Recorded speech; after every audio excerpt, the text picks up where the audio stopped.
क्या आपने कभी सोचा है कि इतिहास के वो अनकहे किस्से जो हमें स्कूल में नहीं सिखाए गए वो क्या थे? स्वागत है आपका अतीत अनलोकट पर।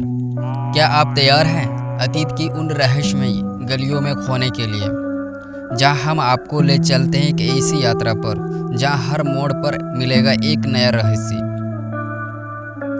आज हम बात करेंगे कलिंग की वीरता और मौर्य साम्राज्य की शक्ति के बारे में, जो लगभग 1 लाख लोग मारे गए थे। इतिहास जो हमारे दिलों में आज भी जीवित है। क्या आप तैयार हैं उन ऊंचाइयों को जानने के लिए जो आपके दिमाग को हिलाकर रख दें? तो चलिए शुरू करते हैं, क्योंकि इतिहास सिर्फ किताबों में नहीं बल्कि हमारी सोच में भी बसा होता है। कलिंग प्राचीन भारत का एक स्वतंत्र और समृद्ध राज्य था जो वर्तमान उड़ीसा, उत्तर आंध्र प्रदेश, छत्तीसगढ़, मध्य प्रदेश, झारखंड और पश्चिम बंगाल के कुछ हिस्सों में स्थित था।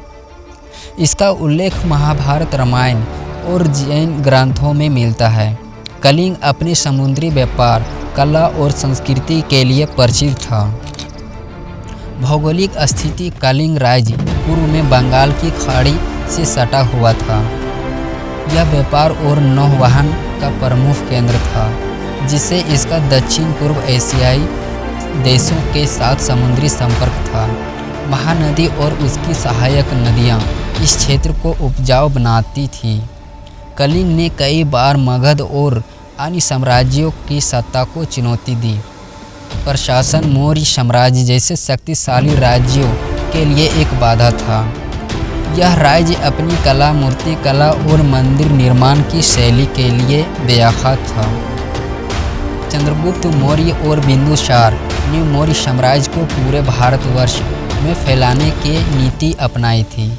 अशोक ने इस परंपरा को आगे बढ़ाते हुए कलिंग को अपने साम्राज्य में मिलाने का निर्णय लिया। कलिंग साम्राज्य ने मौर्य साम्राज्य के आधिपत्य को स्वीकार नहीं किया और स्वतंत्र बना रहा। इस स्वतंत्रता ने मौर्य साम्राज्य के विस्तारवादी दृष्टिकोण को चुनौती दी। अशोक ने पूरे भारत को एक क्षेत्र के नीचे लाने की महत्वाकांक्षा थी।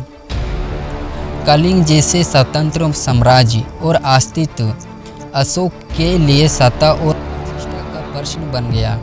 कलिंग का सैन्य बल और राजनीतिक संगठन मौर्य साम्राज्य के लिए खतरा बन सकता था। अशोक ने इसे पहले ही समाप्त करने का निर्णय लिया।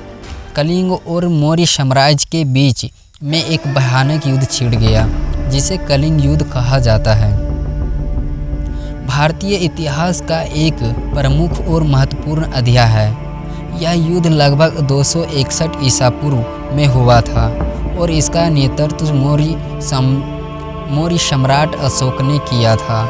यह न केवल सामरिक दृष्टि से महत्वपूर्ण था, बल्कि इससे गहरे नैतिक और राजनीतिक परिणाम भी थे, जिन्होंने भारत के भविष्य को प्रभावित किया। अशोक के साम्राज्य ने भारतीय उपमहाद्वीप के एक बड़े हिस्से को अपने अधीन कर लिया था, लेकिन पूर्वी भारत का एक स्वतंत्र और समृद्ध राज्य कलिंग मौर्य साम्राज्य के अधीन नहीं था। कलिंग अपनी समुद्री व्यापार और संस्कृति संपन्नता के लिए प्रसिद्ध था। इसका स्वतंत्रता प्रेमी समाज अशोक के साम्राज्य में शामिल होने को तैयार नहीं था।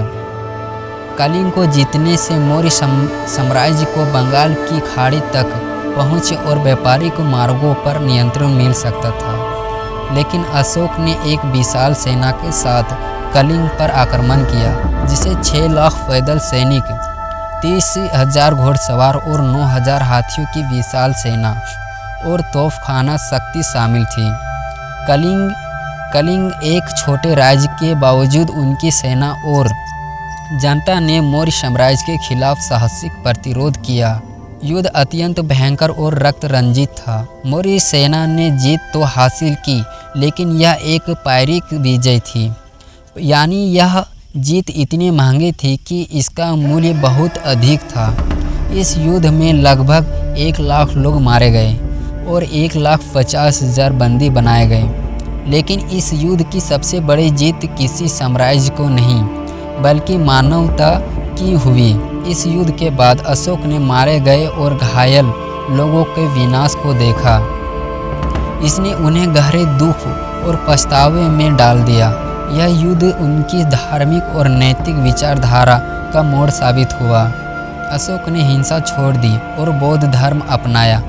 उन्होंने अपने शेष जीवन को धर्म के प्रचार, अहिंसा और सामाजिक कल्याण के लिए समर्पित कर दिया।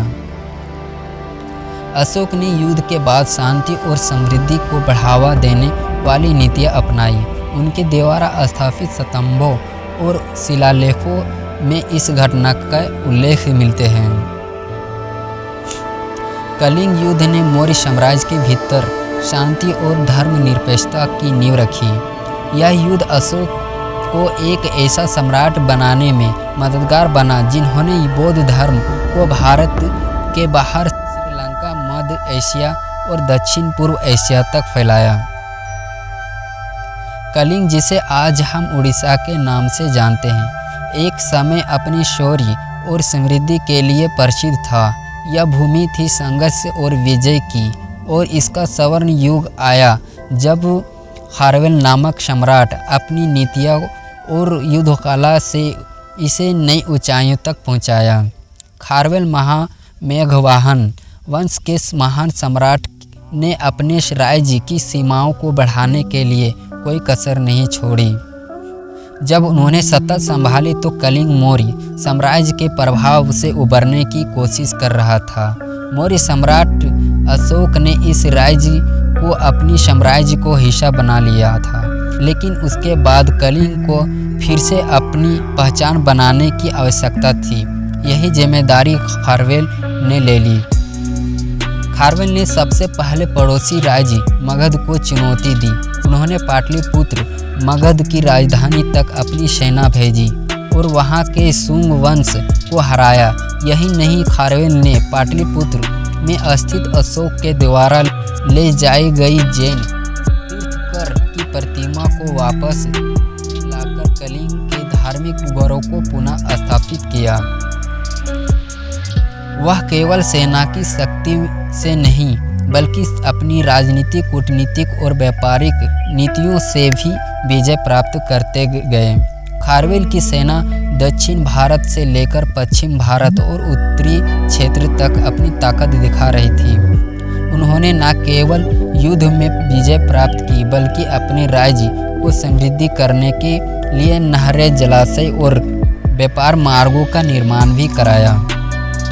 खारवेल ने कलिंग की सांस्कृतिक धारा को फिर से जीवन दिया। उदयगिरि, खंडगिरी गुफाएं उनकी शासनकाल की सबसे बड़ी पहचान बनी। खारवेल के बाद कलिंग का प्रभाव धीरे धीरे कम हुआ, लेकिन उन्होंने जो नींव डाली थी वहां आज हमें उनकी शाही गुफाओं, उनके शिलालेखों और उनके द्वारा किए गए धार्मिक और सांस्कृतिक कार्यों के रूप में मिलते हैं। उनका समय कलिंग का स्वर्ण युग माना जाता है, जहां कला, धर्म और शक्ति का एक अद्भुत संगम हुआ था। यह कहानी खारवेल को साम्राज्य की है, जो न केवल कलिंग को एक नए आयाम पर ले गया, बल्कि भारतीय इतिहास में एक अद्वितीय युग शुरुआत की। लेकिन कलिंग की असली पहचान खारवेल के समय बनी। खारवेल कलिंग साम्राज्य के सबसे महान शासक थे। कलिंग की पहचान सिर्फ उनकी सैन्य शक्ति नहीं थी, यह संस्कृति और व्यापारिक का एक जीवंत केंद्र था। कोणार्क का सूर्य मंदिर और अन्य स्थापत्य कलिंग की अद्वितीय कला का प्रमाण है। समय के साथ बाहरी आक्रमणों और आंतरिक संघर्षों ने कलिंग साम्राज्य को कमजोर कर दिया, लेकिन आज भी कलिंग की विरासत उड़ीसा की संस्कृति, त्योहारों और मंदिरों में जीवित है। कलिंग ने हमें सिखाया कि सच्ची ताकत सिर्फ हथियारों में नहीं, बल्कि कला, व्यापार और मानवता के मूल्यों में होती है।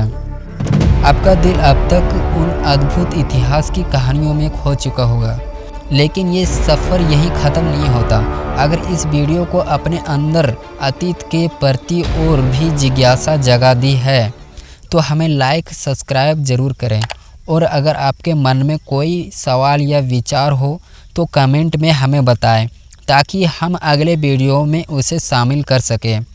अब जब तक अगला वीडियो ना हो, अतीत के इन अनकहे पहलुओं सुलझाते रहें और अतीत अनलॉकेड के साथ बने रहें, क्योंकि जब तक अतीत को ना खोलूं, हमारा सफ़र कभी ख़त्म नहीं होगा।